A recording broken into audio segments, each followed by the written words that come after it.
سيدنا ومولانا محمد وعلى آل سيدنا ومولانا محمد وبارك وسلم.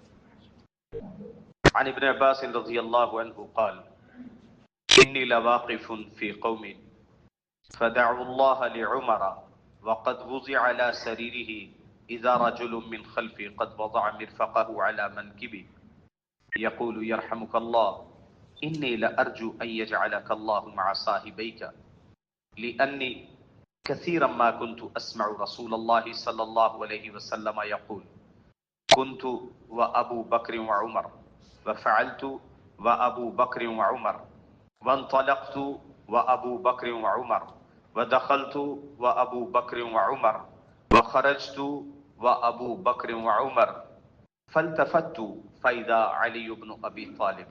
متفق علیہ. بخاری اور مسلم کی روایت ہے. سیدنا ابن عباس رضی اللہ تعالیٰ عنہما بیان کرتے ہیں کہ میں ان لوگوں کے بیچ میں کھڑا تھا جو سیدنا عمر رضی اللہ تعالیٰ عنہ کے لیے دعائیں کر رہے تھے، جبکہ ان کو میت والی چارپائی پہ رکھا گیا تھا. سیدنا عمر رضی اللہ تعالیٰ عنہ کا جب انتقال ہوا، شہادت ملی، اس کے بعد کا قصہ ذکر کر رہے ہیں. ان کے دفن کے وقت کا تذکرہ ہے.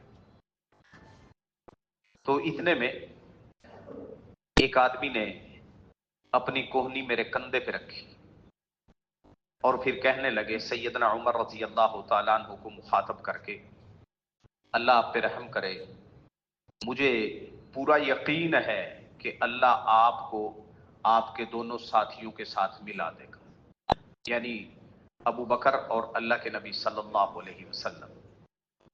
اور پھر ساتھ ہی وجہ بھی بیان کی، اور یہ بات میں کیوں کہہ رہا، یہ یقین مجھے کیوں ہے، یہ امید مجھے کس وجہ سے؟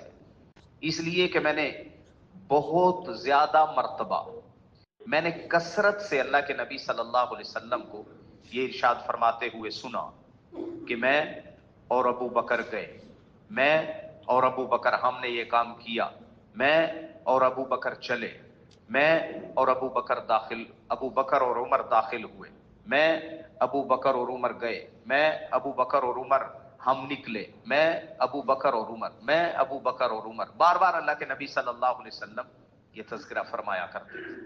اس لیے مجھے یقین ہے کہ جب دنیا میں اس طرح اکٹھے رہے تو آخرت میں بھی اکٹھے ہی ہوں گے. اور اگر اس کے ساتھ حضرت سیدنا ابن عمر رضی اللہ تعالیٰ عنہ والی روایت کو بھی ساتھ ملایا جائے، یہ ترمذی شریف میں ہے، جس میں وضاحت ہے. حضرت ابن عمر رضی اللہ تعالیٰ عنہ بیان کرتے ہیں ایک دن اللہ کے نبی صلی اللہ علیہ وسلم گھر سے نکلے اور پھر اس کے بعد مسجد میں داخل ہوئے تو مسجد میں اس طرح سے آئے کہ آپ کے ایک جانب سیدنا ابو بکر تھے، دوسری جانب سیدنا عمر تھے، اور آپ علیہ الصلوۃ والسلام نے ان دونوں کے ہاتھوں کو پکڑا ہوا تھا. جب صحابہ متوجہ ہوئے، دیکھنے لگے، تو اللہ کے نبی صلی اللہ علیہ وسلم نے ارشاد فرمایا: ہاکذا نبعث یوم القیامہ، جس طرح اب تم ہمیں دیکھ رہے ہو نا تینوں کو، قیامت والے دن ہم اسی طرح اٹھائے جائیں گے، ہم اسی طرح اٹھائے جائیں گے. جن کا اتنا اونچا رتبہ ہو، دنیا ہی میں اتنی ضمانتیں، اتنی گارنٹیاں، صرف اللہ کے نبی نہیں، صحابہ بھی گواہیاں دے رہے، اور سیدنا علی تو کتنا یقین، اور پھر کتنی باتیں بیان کی: کنت، فعلت، وانطلقت، دخلت، خرجت. اور ان پانچوں کے ساتھ فرمایا: کنت ابو بکر و عمر، فعلت ابو بکر و عمر، وانطلقت ابو بکر و عمر، دخلت ابو بکر و عمر، خرجت ابو بکر و عمر. یعنی کام ہوتے ہی اکٹھے تھے، ہمیشہ ہی اکٹھے رہتے تھے. اللہ نے سلایا ہوا بھی اکٹھا ہے، سلایا ہوا بھی اکٹھا ہے. صرف سلایا نہیں ہے بلکہ اٹھائے بھی اکٹھے جائیں گے.